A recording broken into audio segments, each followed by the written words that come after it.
நம சிவாய. திருச்சிற்றம்பலம். தென்னாடுடைய சிவனே போற்றி, எந்நாட்டவர்க்கும் இறைவா போற்றி. அனைத்து அடியார் பெருமக்களுக்கும் சிவனருட்பேரவை யூடியூப் சேனலின் வழியாக அடியேனின் அன்பு கலந்த வணக்கத்தை தெரிவித்துக் கொண்டு, இன்றைக்கு திருவெம்பாவை நிறைவு பகுதியான 20வது பாடலை சிந்திக்க முற்படுகின்றோம்.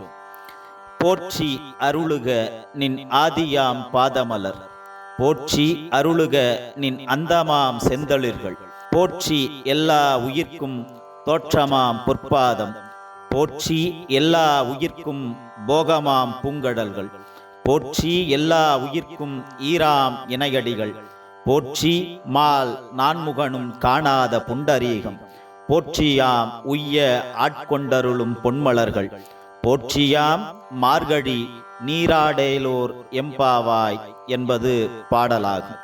இப்பாடலின் விளக்கமானது, அனைத்திற்கும் முதல்வனாக விளங்கும் சிவபெருமானே உன்னுடைய திருவடி மலர்கள் போற்றி, அனைத்திற்கும் முதலும் முடிவுமாக இருக்கும் உன்னுடைய அருளை பணிந்து வணங்குகிறோம்.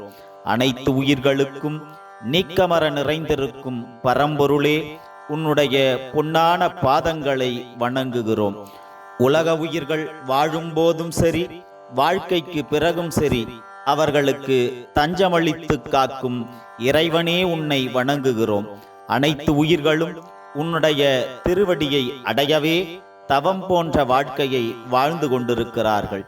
நான்முகனாகிய பிரம்மனும் திருமாலும் கூட காண முடியாத உன்னுடைய திருவடியை போற்றி துதித்து தரிசனம் செய்யும் பெரிய புண்ணியத்தை எங்களுக்கு அளித்தவனே உன்னை போற்றி வணங்குகிறோம். எங்களுக்கு பிறப்பற்ற முக்தி நிலையை தந்தருளக்கூடிய பொற்பாதங்களை பற்றி வணங்குகிறோம். உன்னுடைய நினைவில் எப்போதும் மூழ்கி இருந்து நீராடி பக்தி செய்ய எங்களுக்கு அருள் செய்ய வேண்டும் என்பது இப்பாடலின் விளக்கமாகும். இப்பாடலில் உலக உயிர்களின் அனைத்தின் நோக்கமும் இறைவனின் திருவடிகளை அடைவதற்காகவே இருக்க வேண்டும். இறைவனின் திருவடி ஒன்றே நிலையான இன்பத்தை தரக்கூடியது என கூறி திருவெம்பாவையின் இறுதி பாடலை நிறைவு செய்கிறார். தேவர்களுக்கு கூட கிடைப்பதற்கு அரிதான தன்னுடைய அருட்கருணையை சிவபெருமான் தன்னுடைய அடியவர்களுக்கு தருவதற்கு காத்து கொண்டிருப்பதாகவும் குறிப்பிடுகிறார் மாணிக்கவாசகர். இறைவன் திருவடியே நமக்கு அனைத்தையும் தரும் என்பதை திருவடி ஞானம் சிவமாக்குவிக்கும், திருவடி ஞானம் சிவலோகம் சேர்க்கும், திருவடி ஞானம் சிறை மலம் மீட்கும், திருவடி ஞானமே தின்சித்தி முத்தியே எனும் திருமந்திர பாடலும் திருவடியின் பெருமையினை உணர்த்தி நிற்கிறது.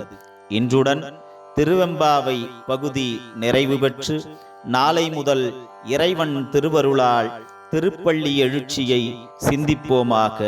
திருச்சிற்றம்பலம்.